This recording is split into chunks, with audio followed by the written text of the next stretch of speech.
ሰላም ሰላም ጤና ይስጥልን ውድ የማዕደ ዜና ተከታታዮች ኢትዮጵያውያን ኤርትራውያን በአገር ውስጥ ያላችሁ ከሀገር ውጭ ያላችሁ ሁላችሁም በያላችሁበት ሰላምታዬ ይድረሳችሁ። እንዴት ናችሁ? ደህና ናችሁ ወይ? ቤተሰቦች፣ ልዩ ኃይሎች አባሎች ሁላችሁንም ሰላም ብያለሁ። እነሆ በዛሬው ዕለትም አዳዲስ መረጃዎች አሁን የደረሱን ስላሉ እነሱን ባጭሩ አሰማችኋለሁ ማለት ነው። ተመልካቾቻችን አድማጮቻችን እንደተለመደው የገባችሁ ላይክ በማድረግ ሌሎችን ወዳጆቻችንን ጋብዟቸው። ላይክ የሚለውን በመጫን ማለት ነው። እናንተ ስትጫኑ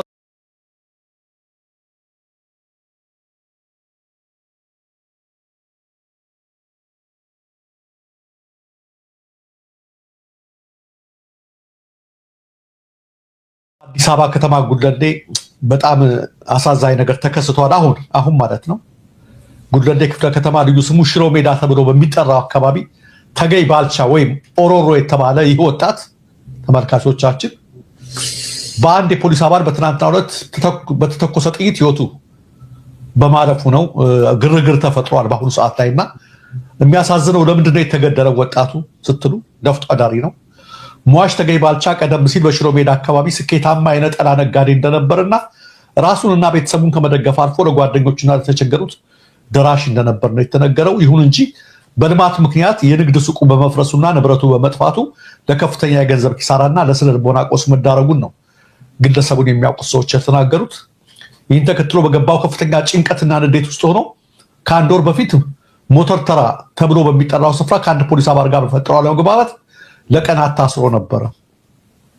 ወጣቱ በቁጥጥር ስር ውሎ በነበረበት ወቅት አባቱ ከዚህ ዓለም በሞት የተለዩ ሲሆን ተገኘ አባቱን የቀብር ስነ ስርዓት እንኳን ሳይታደም በእስር ቤት ውስጥ ሆኖ ሀዘኑን እንዲያሳልፍ ተገዷል። ከሳምንት በፊት በዋስትና ተፈቶ የአባቱን መቃብር በመጎብኘት ሀዘኑን እየተወጣ ባለበት ወቅት ነው አሁን በጥይት ተመቶ የተገደለው። ትናንት ሚያዝያ 29 ቀን 2018 ዓ.ም ተገኝ ከጓደኞቹ ጋር በለመደበት ስፍራ ተቀምጦ እያለ በፓትሮል መኪና የመጡ የጸጥታ አካላት ለጥያቄ ትፈልጋለህ በሚል ወደ ሽሮ ሜዳ ወይም ወረዳ 2 ፖሊስ ጣቢያ ወሰዱት። መረጃዎች እንደሚያመለክቱት ቀደም ሲል ከሟች ጋር ጸብ የነበረ የተባለው ፖሊስ ጣቢያ የፖሊስ አባል በጣቢያው በር ላይ በነበረበት ወቅት ሽጉጥን አውጥቶ 4 ጊዜ በመተኮስ ወጣቱን ህይወቱን እንዲያልፍ ካደረገ በኋላ ከአካባቢው ተሰውሯል። ሽሮ ሜዳ ትናንት አንድ የጋሞ ተወላጅ በፖሊስ ተገድሎ በመሞቱ አካባቢው ውስጥ ሌላ ውጥረት አለ። መንቀሳቀስ አይቻልም። መኪና ማለፍ ተከልክሏል።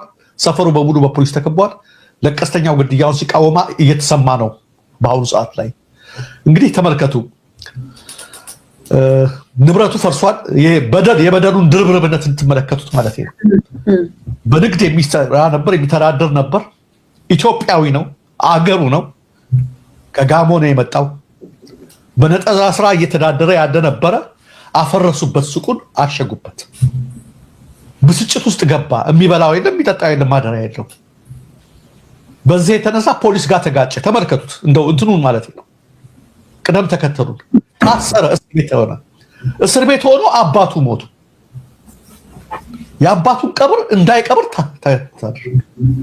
ከእስር ከተፈታ በኋላ ተቀጣ እኮ ታሰረ፣ ተዛላለ ተባሉ። የአባቱንም ቀብር ደግሞ ሁለተኛ ቅጣት ማለት ነው እንዳይቀብር። አንዳንዴ እስረኞች እንደዚህ አይነት ነገር ሲያጋጥማቸው በፖሊስ አጅበው ይቀብራሉ፣ ሀዘን ይደርሳል። እሱ ግን ያን እድል እንኳን አልተሰጠም። አባቱን ሳይቀብር አደረከ፣ መጣ፣ ቅጣቱን ተቀብሎ ወጣ። ሱቁ ፈርሶበታል።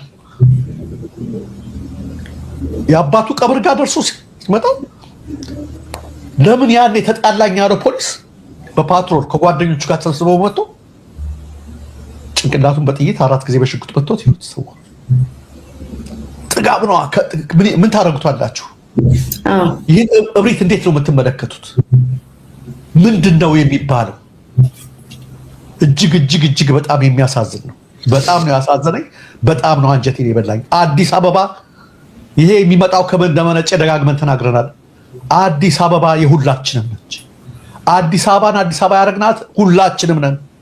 ደጋግሜ ተናግሬ ያለሁኝ በየቦታው በተለይ ደግሞ ወገኖቻችን የጋሞ የደቡብ ዛ አካባቢ ብሔረሰብ አባላት በሽሮ ሜዳና በተለያየ ቦታ ላይ እያደረጉት ያለው ልማት ዛሬ አፈራርሰው ያፋሯቸው ያቀኑት እነሱ ናቸው። አካባቢ እነሱ ናቸው። መርካቶን ጉራጌዎች እንዳቀኑት ሁሉ በብዛት እውነቱ መነገር አለበት። አዲስ አበባ ሁሉም ወሎ ሶፈርና ምናምን የወሎ ተወላጆች፣ ተክለ ሃይማኖት አካባቢ የትግራይ ተወላጆች ሁሉ የኔን የሶማሌ ተራ ጎጃም በረንዳ ምን እየተባለ የምትሰሙት በሙሉ አዲስ አበባ ሜልቲንግ ፖት ነች። ቀልጠን የተሰራንባት ከተማችን አገራቸው ነው። መቲ ጠቅላላ ነው የዘጉባቸው ያፈረሱባቸው። ብዙዎቹን ታውቂያለሽ። እንደመጡ ነው የጀመሩት። ብልጽግና እንደመጣ የመጀመሪያው ማፍረስ የጀመረው ቦታ ሽሮ ሜዳ ነው። አንተ ጨርስና ያለውን መረጃን የማካፈል እኔ እንደው አዝኜ ነው በጣም ወንድሜ አባቱን ተከትሎ ነው ያረፈው። እንደው ነፍሱን ከደጋጎቹ አጠገቤ ያስቀምጠው፣ ለቤተሰቦቹ፣ ለሚረዳቸው ለወገኖቹ ለበሙሉ መጽናናት ይሁን። እጅግ በጣም ነው ያዘንኩት። በቃ ገና ሰርቶ ያለው ወጣት ነው። ተመልከቱ እንግዲህ እኔ ግን አፍርሰው ስንት በደል አድርገው እንደገና በአራት ጊዜ በጥይት መጥተው መግደል። ይሄንን በሀዘን አይደለም ማለፍ ያለብን። ይሄ እኔ አሁን ሀዘን ሳይሆን የሚሰማኝ ሀዘኑ ወደ ንዴት ተቀይሯል።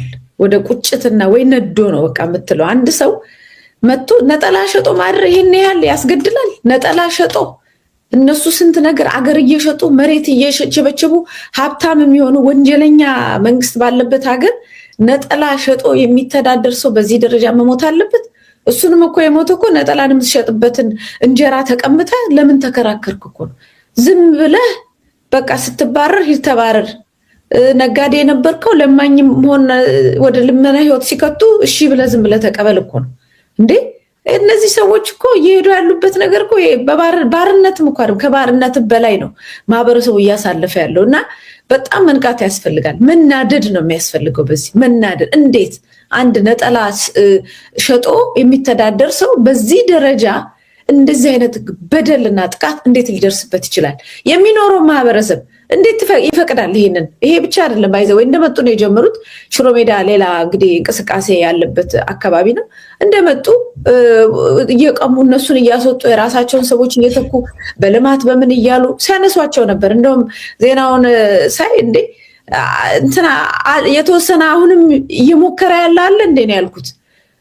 እኛ ፈረንሳይ ከሽሮ ሜዳ ጎረቤት ነው ታውቃለህ።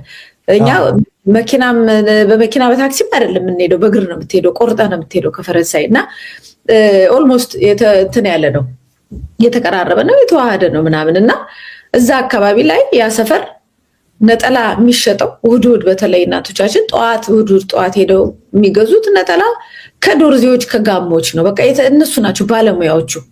እናቶቻችን ይፈትላሉ፣ መልሰው ይሸጡላቸዋል። የሸጡትን እነሱ ሸምነው ከዛ ሰርተው መልሰው ይሸጡልናል። በቃ አሁን እኮ የአበሻ ቀሚስ 300,000 400,000 500,000 ምናምን ይባላል። እነዚህ አይደሉም የሚያገኙት። እነዚህ በጣም በትንሽ ብር ነው እየሰሩ የሚተዳደሩት። ነጋዴዎቹ ናቸው ነገሩን አዘምነው በከፍተኛ ገንዘብ የአበሻ ልብስ ሲሸጥ፣ እነዚህ ግን በጣም አሁንም ድረስ ጉድጓድ ቆፍረው ጉድጓድ ውስጥ ቁጭ ብለው የሚሸምኑ ሰዎች ግን ህይወታቸው እንዳልተቀየር እናውቃለን። ሌሎቹ ናቸው የተቀየረው። እነዛም ሆኖ እችም እንጀራ ሆና ተብሎ እችም ተበላባት ተብሎ በዚህ ደረጃ መጎሳቆላቸው ግን በጣም ነው የሚገርመኝ፣ በጣም ነው የሚገርመን። እና መጀመሪያ አካባቢ ያነሱ ነው በቃ ግርግር እኮ ተጀምሮ ነበረ። ትዝ ይል እንደሆነ እንደመጡ አካባቢ ወዲያው ነው የጀመሯቸው። ግርግር ተጀምሮ ነበር፣ ሰልፍ ተጀምሮ ነበረ፣ አፈሳ ተጀምሮ ነበር፣ ብዙ እንቅስቃሴ ነበረ። በደንብ ያው ያውቁታል፣ የአካባቢው ነዋሪ ያውቀዋል በወቅቱ የነበረው ነገር። ብዙዎች ታፍሰው ነበር፣ የምናውቃቸው ሰዎች ሁሉ ታፍሰው ነበር። ዜና ተሰርቶላቸው ነበር። ከዛ በትምህርት ቤት ውስጥ ረብሻ ተነስቶ የነበረው እዛው ሽሮ ሜዳ አካባቢ ውስጥ ነው። ብዙ እንቅስቃሴዎች ተደርጎ ነበር። ከዛ አንዳንድ እያሉ እየተበቀሏቸው እያነሱ ግማሹም ወደ ሀገር ቤት የተመለሳለ፣ ግማሹም ወደ ሌላ ነገር ምናምን። አሁን ደግሞ እንደዚሁ እየታገሉ ያሉትን የመጨረሻዎቹን ነው እንግዲህ በዚህ ሁኔታ አጎሳቅለው አንድ ፖሊስ በዚህ ደረጃ ለአንተ ላይ መብት ካለው ንብረትን ምናምን የሚቀማ እዚህ ጋር መጥቶ ደግሞ በአራት ጥይት ግንባርህን ብሎ መግደል የሚችልበት አገር ላይ እየኖርን ይሄን መንግስት እንደው ይቀጥል እያሉ የሚጸልዩለት የሚባርኩትም ሰዎች በዚህ ልጅ ነፍስ ሁሉ ይጠየቁበታል። እንደዚህ ነው የኢትዮጵያ ሕዝብ፣ በተለይ አዲስ አበባ ልጅ እንዲህ ነው እየኖረ ያለው እና በጣም ስሜታዊ የሚያደርግ ነው። ልክ ነው። ስሜታዊ መሆን አለብን። ስሜታችንን ኮርኩሮ ለውጥ ካላመጣን ከባርነት በላይ እንደዚህ አይነት በየአደባባዩ መረሸኖች ይመጣሉና ነፍሱን ይማርልን። እዛ አካባቢ ያላችሁ ሰዎች ያው ራሳችሁን አደራጅታችሁ ነው መከላከል ያለባችሁ። እንደዚህ ፊት ለፊት ግን የሆነውን ነገር በአደባባይ እኛ አሁን የገደለውን ሰው ፎቶ እንፈልጋለን፣ ስሙንም እንፈልጋለን። በዲቴል ይሄንን መረጃ እንድትሰጡን በዚህ አጋጣሚ ለመጠየቅ እፈልጋለሁ። ምክንያቱም በአደባባይ ማሳወቅ አለብን ማን ነፍሰ ገዳይ እንደነበረ ማለት ነው። ትክክል መቲ፣ በጣም የሚያሳዝን ነው። እንቀጥልበታለን፣ ፎሎ አፑን መረጃ እንቀጥልበታለን። አንዴ የሀጫሉ ሞት እንዴት ወታደር ነበረ እዛ ቦታ ላይ ፌደራል ፖሊስ ነበረ፣ አዲስ አበባ ፖሊስ፣ ሀገሪቷ ያላት ሁሉም አይነት ወታደር ነበረ እዛ ቦታ ላይ ፌደራል ፖሊስ ነበረ፣ አዲስ አበባ ፖሊስ ነበር፣ ኦሮሚያ ፖሊስ ነበር፣ መከላከያ ነበር። ሁሉም ትጥቁን ይዞ ዙሪያውን ከቦ ቆመዋል። በደንብ አስታውሳለሁ። እና ሆስፒታሉ በር ላይ የነበሩ ለሱ ቅርብ የሚባሉ ሰዎች ናቸው፣ ያለቅሳሉ። እኔ ወደ ውስጥም አልገባሁም፣ ተመለስኩም። በቃ ማለት ያው ውስጥሽ የሚነግርሽ ነገር አለ። አንዳንድ ነገሮችን ለራስሽ ተመለሻለሽ። ከዛ እንግዱን በረንዳ ላይ ምን እንደተፈጠረ ንገረኝ፣ ቦታው ላይ የደረስከው አንተ ነህ፣ ምን ብሎሃል ምናምን ስለው ተወኝ፣ እኔ በዚህ ሰዓት ምን እናገራለሁ ብሎ ያው እሱም ሀዘን ላይ ነበር፣ እያለቀሰ ነበር። ትቼው ሄድኩኝ። ከዛ እኔ ባለቤቱ ግዴታ መምጣት ስላለባት ወደ ቤት ተመለስኩ። እሺ፣ ወደ ቤት ተመለስኩ። አዎ፣ እሺ፣ ወደ ቤት ተመልሼ እሷን አምጥቼ አብረን ገብተን አየን። እዛው ለሙስታር ምንም አይነት ሰውነቱ ላይ ምንም አይነት ነገር የለም። ምንም ይሄ ተጎዳይ የተገላታ ነገር ምንም አይነት ነገር የለም። እዚች ጋር ብቻ የደም ምልክት አለ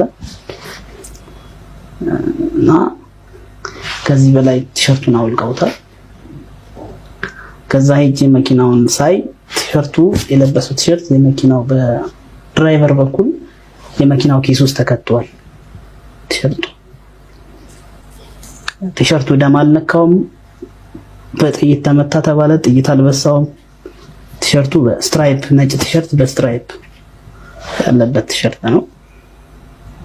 እንግዲህ ሰው ጥይት ሲተኩስብሽ አጫሉን አይነት ሰው ልብሱን እስከታወልቂ ድረስ ምን አይነት ንቁ ሰው እንደነበረ የሚያውቀው ሰው ያውቃል። እና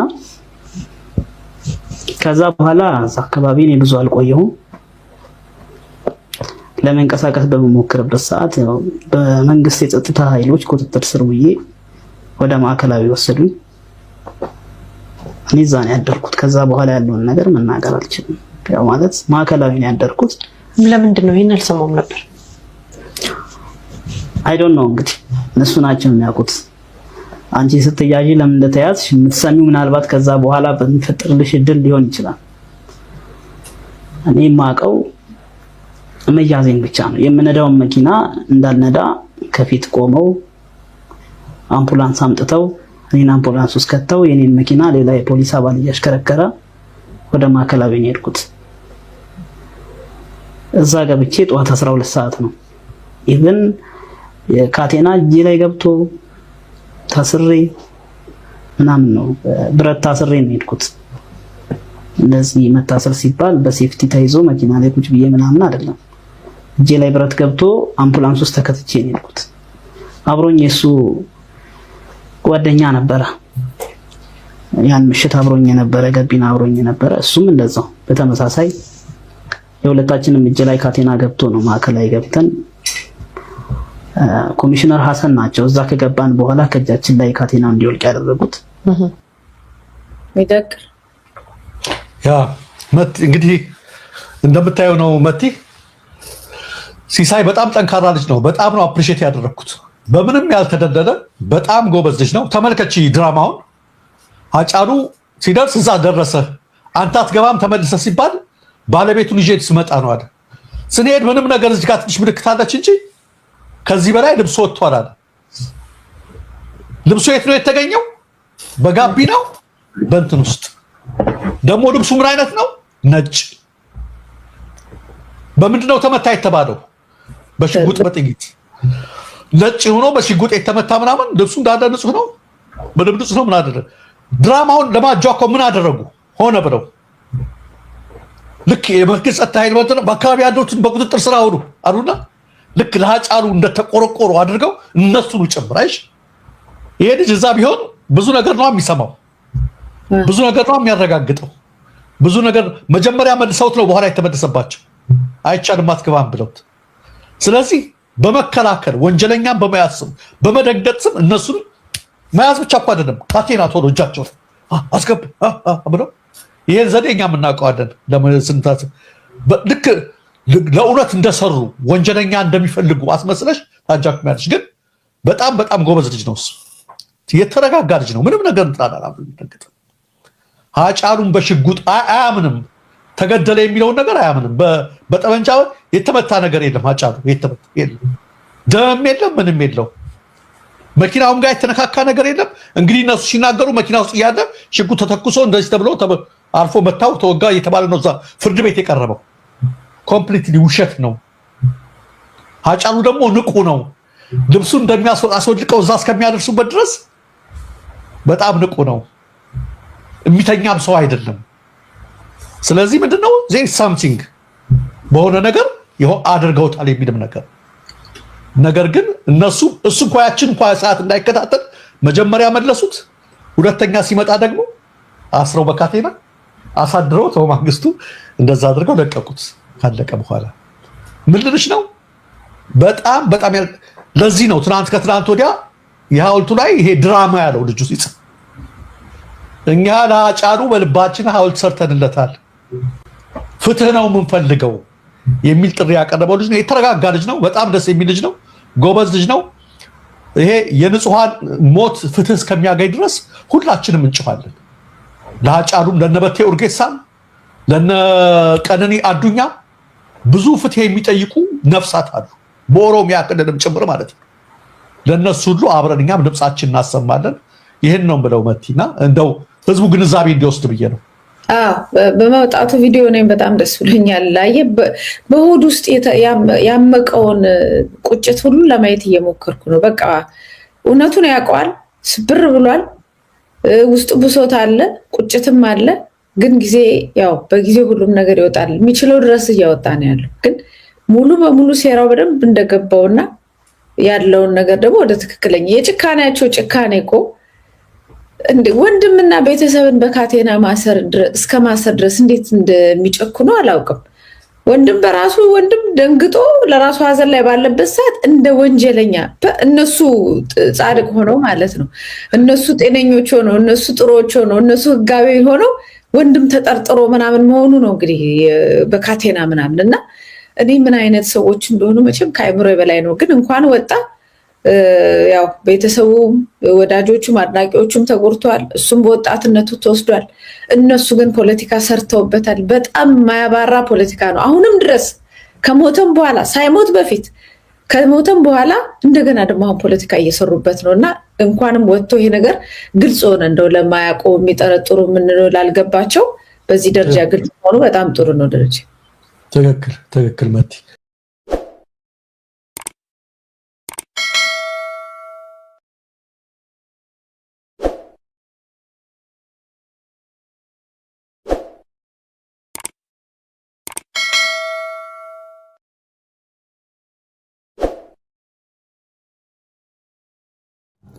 አሰላሙ አለይኩም ወራህመቱላሂ ወበረካቱ። ሰላም ጤና ይስጥልኝ። የተወደዳችሁ የተከበራችሁ የቻናሌ ቤተሰቦች ሰላም እዝነት ፍቅር አይለያችሁ እያልኩኝ እንግዲህ ሰላም ፍቅር ለእምዬ ኢትዮጵያ ለሀገራችን ይሁን እያልኩኝ ውድ ኢትዮጵያውያን ውድ ኤርትራውያን ሰላማችሁ ብዝት ትርፍ ይበልልኝ፣ ሰላማችሁ ይብዛልኝ እያልኩኝ እንግዲህ ለሀገራችን ሰላም ፍቅር እንመኛለን። ዱአ እያረጋችሁ እንግዲህ በጸሎታችሁ ደግሞ የጸላችሁ ማለት ነው።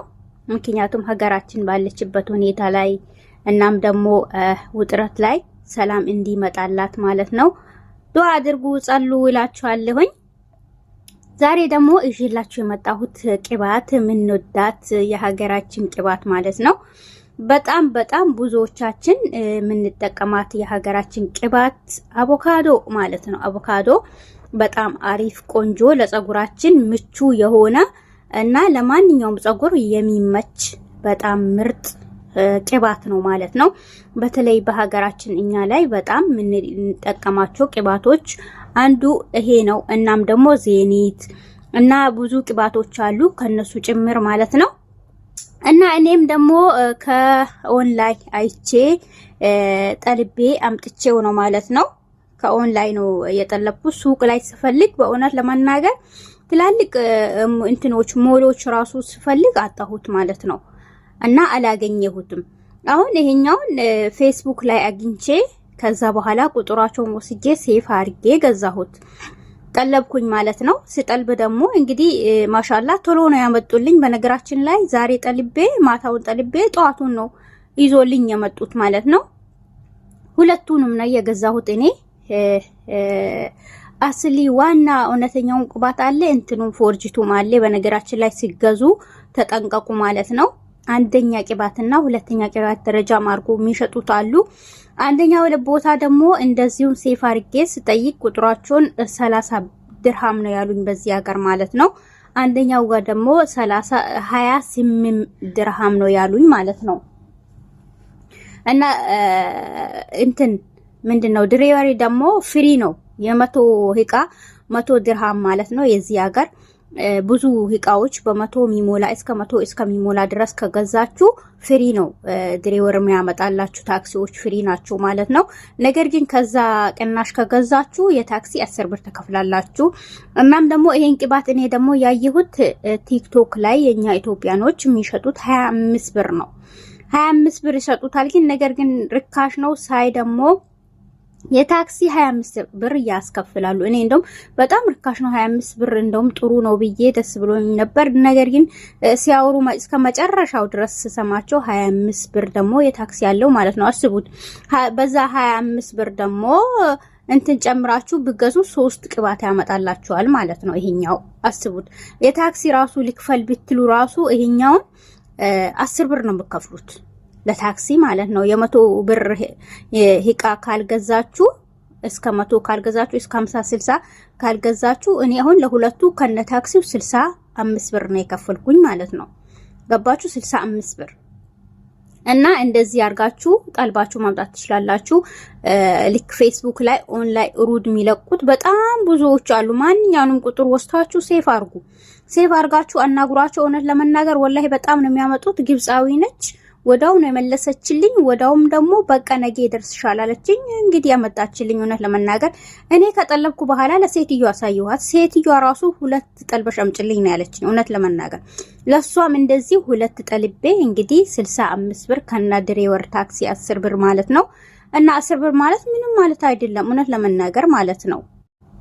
እና ይሄን ይመስላል ውስጡ እውነት ለመናገር። ይሄ ደግሞ ተቀብተንበታል። ከለሩ ስታዩት ደግሞ ከለሩ ካሜራው ማታ ስለሆነ ትንሽ እንትን የጦቀረ ይመስላል። ሌላ የሆነ እንትን ከለር ይመስላል እንጂ አቮካዶ ራሱ ነው የሚመስለው። እናንተ የጠልባችሁ ስታመጡት ማለት ነው። በጣም አሪፍ ነው። አያችሁት? ትንሽ ካሜራ ጦቅሮብኝ ነው እና በጣም አሪፍ ነው። እውነቴን ነው። አብዛኛው ሰው የሚስማማው ይሄ ቅባት ነው ማለት ነው። እኔ ማንኛውም ቅባት ነው የሚስማማኝ በነገራችን ላይ። እህቴ ደግሞ ማንኛውም ቅባት አይስማማትም። ለዛ ነው በጣም ያሳክካታል ሌላ ቅባት ስትቀባ። አንዳንዶቹ በጣም የሚያሳክካችሁ ሰዎች አላችሁ። እኔ ማንኛውም ቅባት ማንኛውም ሻምፖ ነው የምጠቀመው። በነገራችን ላይ ጸጉራችሁን አንድ ነገር አታስለምዱት። የፈለጋችሁትን ሻምፖ እየቀያየራችሁ ቅባት እየቀያየራችሁ አስለምዱት። ምክንያቱም አንድን ነገር ዝም ብላችሁ ካስለመዳችሁት ወደ በኋላ ደግሞ ያንን ቅባት ላታገኙ ትችላላችሁ፣ ወይም ደግሞ ያኛውን ሻምፖ ላታገኙ ትችላላችሁ። በዛን ሰዓት በጣም ትቸገራላችሁ ማለት ነው። ስለዚህ አንድን ነገር አርጋችሁ አታስለምዱ።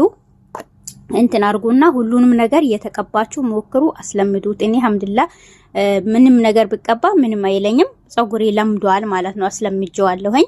የፊትም ነገር እንደዛ ነው። ፊት ላይ ደግሞ ያው ሳሙና ምናምን አልቀባም፣ ትንሽ ያወጣብኛል። የፊትም በጣም አሪፍ ለፊት ስክራፕ የሚያረግ በጣም ቆንጆ አለ፣ አሳያችኋለሁ እሱንም ማለት ነው። በጣም አሪፍ ነው እውነት ለመናገር እና ይሄን ይመስላል ቅባቱ። ጠልባችሁ አምጡ። ማንኛውም ፌስቡክ ላይ ከገባችሁ በኋላ ማንኛውም ቁጥር ሴፍ አርጋችሁ ይሄን አቮካዶ ያለበትን ምስሉን ሊካችሁላቸው። ከዛ ደግሞ ብዙ ነገር ነው የሚሸጡት።